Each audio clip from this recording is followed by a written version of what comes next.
Selamat petang semua. Hari ini saya mau bercakap tentang jangkitan COVID di negara kita, terutamanya di negeri kita Sabah. Kalau kita tengok statistiknya pada kemarin, hampir semua kawasan di negeri kita ini sudah zona merah dan sudah terlalu banyak jangkitan. Apapun kita sangat berterima kasih kepada eh, PKM dan kru-krunya, geng-geng mereka, sebab telah berjaya mengawal COVID nih, yang saya nampaklah setakat nih, apabila Arnold sudah berjaya diturunkan. Tapi saya tidak akan bercakap tentang isu itu. Saya mau bercakap tentang sikap kita, sikap kita, sikap kita terhadap jangkitan COVID nih, sikap kita terhadap tanggung jawab kita dalam menangani ataupun membantu pasokan KKM untuk menangani penyakit COVID nih. Kemarin saya memang tiap hari keluar sebab orang rumah saya ini kerja di hospital dan saya memang tidak boleh mengelak, mesti hari-hari keluar pagi dan petang pergi hantar dan ambil dia. Jadi ada masanya saya akan singgah di mana-mana kedai untuk membeli barangan keperluan harian. Ada 2 kali peristiwa di mana saya sedang berbaris untuk membeli barang, tiba-tiba datang makcik nih. Dia terus ke depan saya untuk membayar di counter. Memang pada masa itu saya seorang di counter. Tapi tanpa tanpa melihat jarak, tanpa melihat saya dengan apa nih, masnya dipakai di dagu, saya masa itu memang agak marah lah. Tapi memandangkan dia seorang maci yang agak tua, saya undur ke belakang untuk mengekalkan jarak lebih daripada 1 meter. Tapi dalam hati saya, aduh, udah tua-tua pun masih tak pandai kan, masih tak paham. Sepatutnya orang tua ini lebih paham lah keadaan-keadaan apa nih, nasihat-nasihat, penjarakan SOP yang telah di hampir tiap hari, dalam sehari beberapa kali kita dengar tentang SOP ini. Tapi nampaknya masih gagal untuk mendidik masyarakat. Hari itu pula saya pergi ke satu kedai hardware untuk membeli barang. Tiba-tiba saya rasa ada orang gesel-gesel di belakang saya. Tengok 2 orang wanita, seorang ibu dan seorang anak gadisnya lah. Jadi saya pun, bos, boleh undur sedikit kah? Saya tegur begitulah. Sebab saya ini ada penyakit nih, kamu minta jangkit. Jadi pucat dia sekejap, memandang muka saya, lepas itu dia undur lah. Sebenarnya saya cakap-cakap saja supaya dia menjaga jarak. Tapi saya tidak nampak kenapa kita tidak boleh belajar. Saya tidak nampak kenapa kita tidak boleh eh, mengamalkan SOP nih. Kita sudah bermula lama dengan SOP ini, dengan kebiasaan baru yaitu sejak eh, March yang lalu. Sudah masuk 6-7 bulan sudah. Kenapa masih tidak mengamalkan norma baru nih? Kenapa? Adakah kita yang beliau-beliau ini burangak, tidak paham bahasa, ataupun kita tidak kisah, ataupun kita puas sudah hidup, ataupun kita macam mana mau cakap apa? Bagus kita dengar nih budak kecil lah.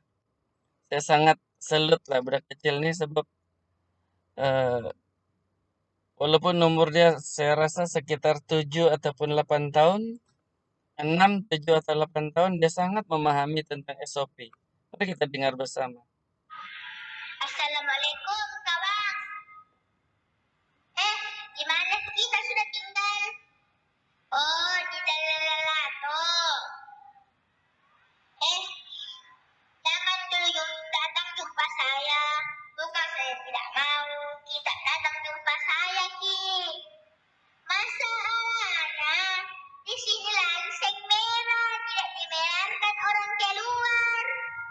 Disuruh dalam rumah saja bak kurung. Memang betul kawan, memang betul itu. Tidak kita.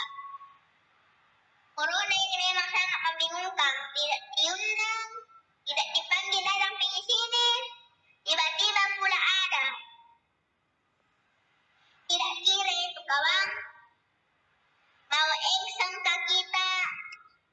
Tidak engseng ke kita. Tua ke kita. Muda ke kita. Jelek ke kita. Nah, dia sapu saja. Kalau itu corona, tidak tahu silakan kawan. Halus kada tidak halus. Tapi paduri-duri. Kalau masuk ke seluruh muka, di badan, harus kotak kali kita seluruh badan sakit. Kalau mau keluar, mesti mau pakai itu face mask. Bawa sanitizer. Ya. Tidak boleh buka-buka itu masker, mesti pakai. Kalau tidak pakai masker, tidak jaga jarak, Ki. Ditangkap, Ki. Disuruh bayar 1.000. Nah, di mana kita mau dapat 1.000? Nah, kalau disuruh bayar, betul itu abang, betul. Sudah datang ke kita. Oh, alhamdulillah kalau sudah. Buat apa sekarang kita ini? Oh, di rumah saja, makan terus. Sedikit-sedikit bantulah juga istri kita dong. Jangan makas saja. Tak terus kait. Oke, itu tadi seorang adik kecil, comel orang dia handsome, mungkin sekitar 7 atau 8 tahun umurnya. Saya lupa pula siapa namanya nih. Si Ameng kah? Oke, sangat cute budak nih. Dan dia berpikir macam orang dewasa. Saya rasa bukan dia berpikir macam orang dewasa, tapi dia menghayati apa yang berlaku di sekelilingnya setiap hari. Jadi, apa kesimpulan kita apabila kita dengar seorang budak kecil lebih mampu mengungkapkan, menghuraikan apa yang sepatutnya kita buat sebagai orang dewasa. Kalau vaksin sudah ada,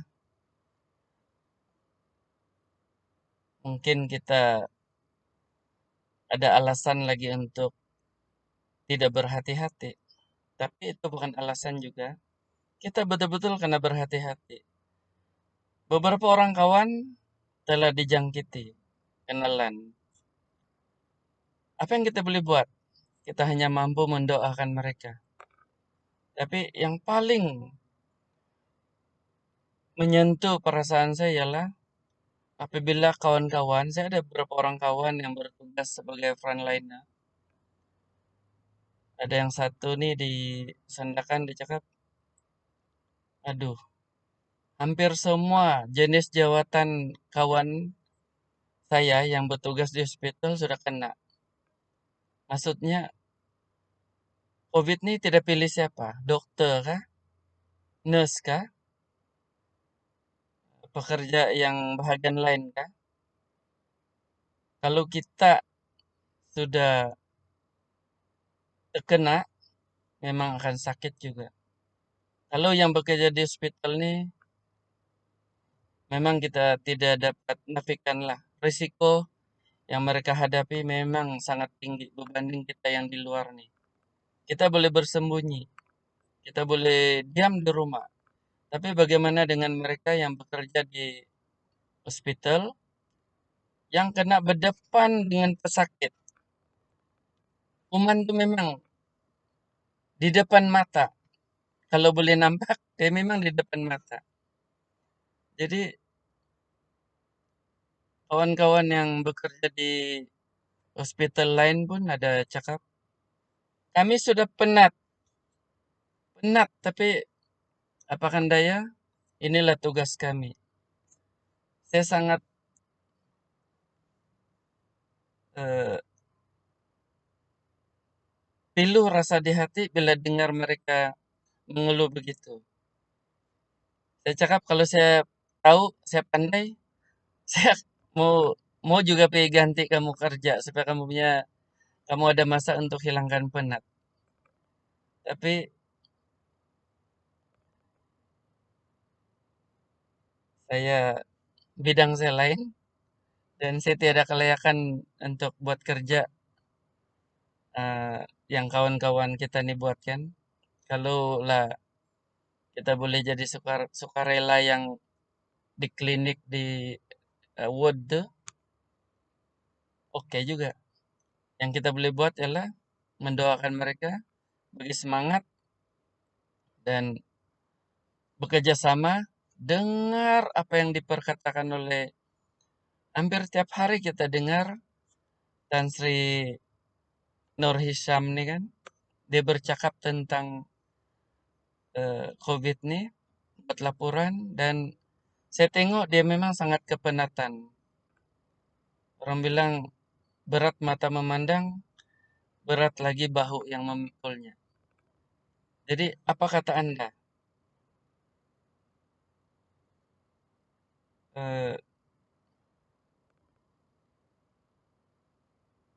Sepatutnya kita tersentuh sedikit apabila melihat ramai kawan-kawan kita yang bekerja di hospital nih, begitu kepenatan, terpaksa berjauhan daripada keluarga. Ada yang kalau pulang ke rumah, tidur di luar rumah, tidak masuk dalam rumah, melihat anak daripada jauh sahaja, anak-anak menangis mau peluk bapak, mau peluk ibu. Tapi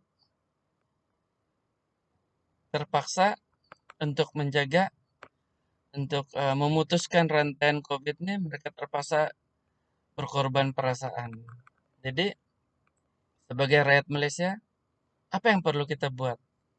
Tepuk dada, tanya selera. Terima kasih.